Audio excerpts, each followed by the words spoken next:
நேற்று கரூரில் நடந்த துயரமான ஒரு சம்பவம். நடிகர் விஜய் அவருடைய கூட்டத்திலே நெரிசலில் சிக்கி இப்பொழுது வரை 40 பேர் இறந்திருக்கின்றார்கள். இந்த செய்தியை கேட்டவுடன் எனக்கு தனிப்பட்ட முறையில் மிகுந்த மனவேதனை, அதிர்ச்சி. இன்னும் அதிலிருந்து நான் மீளவில்லை. என்னை போன்று தமிழ்நாட்டில் உள்ள அனைத்து மக்களும் இதே நிலையில் தான் இருக்கின்றார்கள். இந்த சம்பவம் தவிர்த்திருக்கலாம்.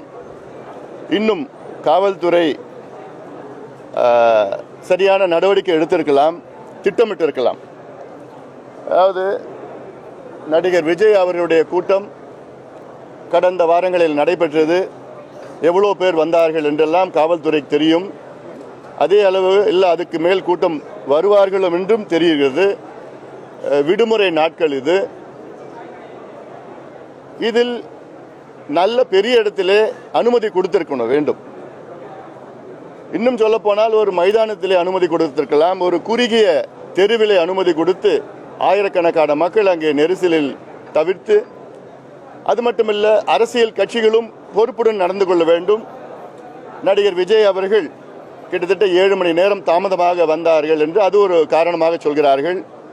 அரசியல் கட்சிகள் இது போன்ற கூட்டங்கள் நடத்தினால் அவருடைய தொண்டர்களுக்கு குடிநீர், உணவு, நிழல் இது போன்ற திட்டமிட வேண்டும். இது போன்றதெல்லாம் திட்டமிட வேண்டும்.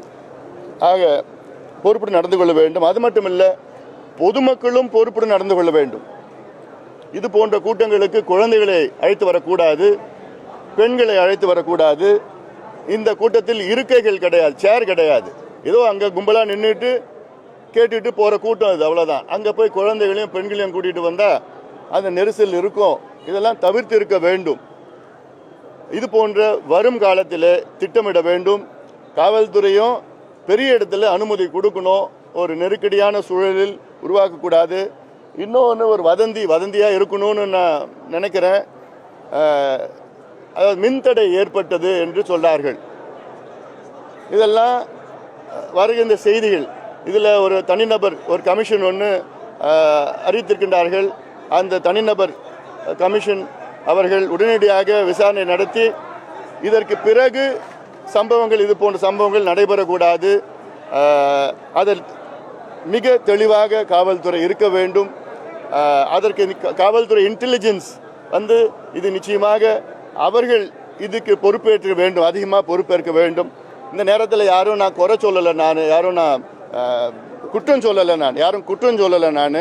அதனால் இதற்கு நாம் எல்லாருமே, அரசியல் கட்சியில் எல்லாருமே பொறுப்புடன், நாங்கள் உட்பட பொறுப்புடன் நடந்து கொள்ள வேண்டும். அரசும் பாரபட்சம் பார்க்கக்கூடாது. ஆளுங்கட்சிக்கு பெரிய இடத்த கொடுக்கறது, எதிர்கட்சிகளை சின்ன இடத்துல கொடுக்கறது. இப்போ நான் நேற்று முந்தினோம் நான் திருச்சியில் ஒரு நடைப்பயணம் கூட்டம் நடைபெற்றது. நான் போகிறதுக்கு முன்னாடி அங்கே பார்த்தா யாரோ வேண்டுமென்று அந்த மின் கம்பியில் ஒரு கம்பியை வீசி மின்தடை ஏற்படுத்தினார்கள். ஆகலாம் இதெல்லாம் திட்டமிட்டு நடக்கின்ற சில பிரச்சனைகள்லாம் இருக்குது. சின்ன சின்ன பிரச்சனைகள் ஆனாலும் இது நாளைக்கு இது போன்ற சம்பவங்கள் நடக்கக்கூடாது. அதற்கு எல்லோரும், காவல்துறை, ஆளுங்கட்சி, அரசியல் கட்சிகள், பொதுமக்களும் பொறுப்புடன் நடக்கணும். ஏன்னா இன்னும் தமிழ்நாட்டில் இன்னொரு கலாச்சாரம் இருக்குது. சினிமா கலாச்சாரத்தில் யாராவது ஒரு நகை கடை திறக்கிறதுனா அங்கே பார்த்தா ஒரு 10,000 20,000 பேர் கூடுவாங்க. அது யார் வந்தாலும் சரி, சீரியல் நடிகர்கள் வந்தாலும் சரி, யார் வந்தாலும் சரி, ஒரு கூட்டம் கூடுவாங்க. இந்த கலாச்சாரம் இருக்குது. அதனால் இதெல்லாம் கொஞ்சம் சிந்திக்க வேண்டும். இன்னும் எவ்வளோ வேலைகள் இருக்குது. இதெல்லாம் உள்ள வேதனையாக இருக்குது. அவங்கெல்லாம் பார்க்குறப்போ படுத்துட்டு இருக்காங்க, அடிபட்டு இருக்காங்க. ஒரு அம்மா ஒரு அன்கான்ஷியஸாக இருக்கிறாங்க. இதெல்லாம் ரொம்ப வேதனையாக இருக்குது. நிச்சயமாக இது போன்ற சம்பவங்கள், நிகழ்ச்சிகள்லாம், இது ஒரு நிகழ்ச்சியில் போன்ற துயரங்கள் எல்லாம் வரும் காலத்தில் ஒன்று கூட நடக்கக்கூடாது. அதற்கு அனைவரும், கட்சிகள், அரசியல் கட்சிகள், காவல்துறை, அரசு, பொதுமக்களும் விழிப்பாக இருக்க வேண்டும். நன்றி.